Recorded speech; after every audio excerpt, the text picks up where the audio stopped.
आज हामी पढ्छौँ के भन्दाखेरि 1 2 3 4 देखि लिएर 10 सम्म 1000 सम्म कसरी गर्ने त्यो जापानिज तरिकामा अब हामी बुझौँ।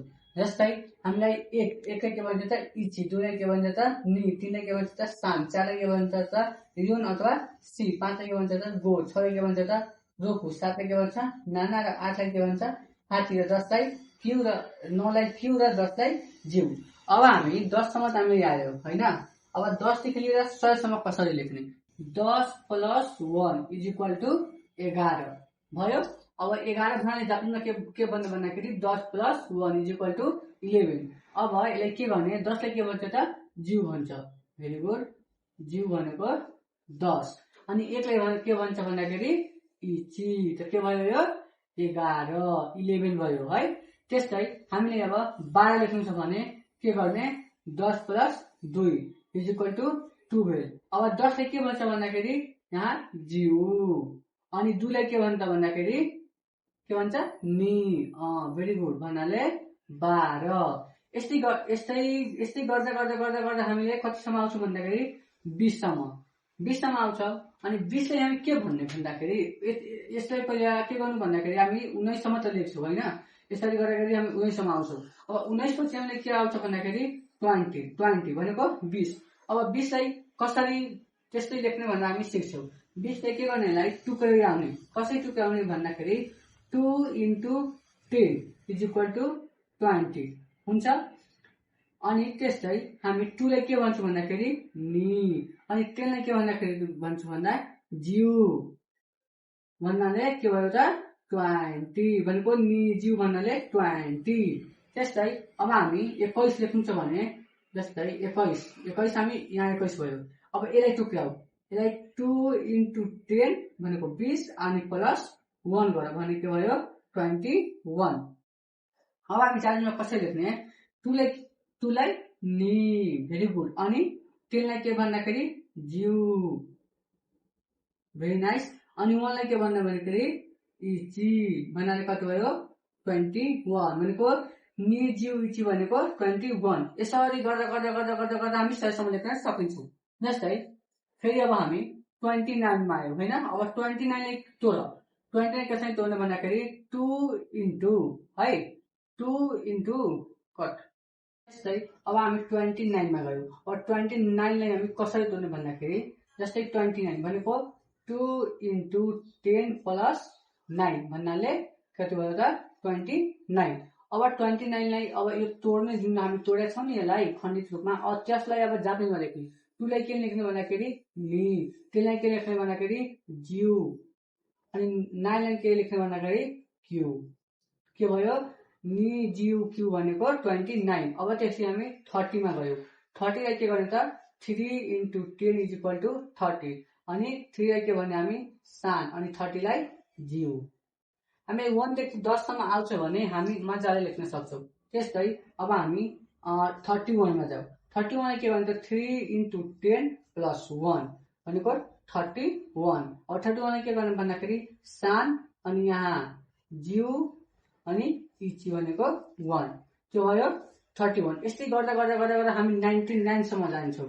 99 भनेको 99 भनेको अब यसलाई तोड 9 × 10 + 9 भनेको 99। अब के गर्नु भन्दाखेरि 9 लाई के भन्छ हामी क्यु, भेरी नाइस, अनि 10 लाई के भन्छौँ भने जिउ, भेरी नाइस, अनि फेरि 9 लाई के भन्छौँ भन्दाखेरि हामी क्यु भन्नाले क्यु जिउ क्यु भनेको 99 भयो।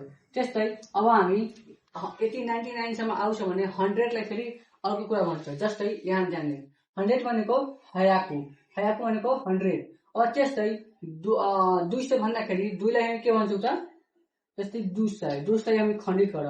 के गर्दा भने 2 × 100 अनि 2 लाई के भन्ने नि अनि 100 लाई के भन्ने भन्दाखेरि हयाकु। त्यहाँ के लेख्ने नि अनि हयाकु।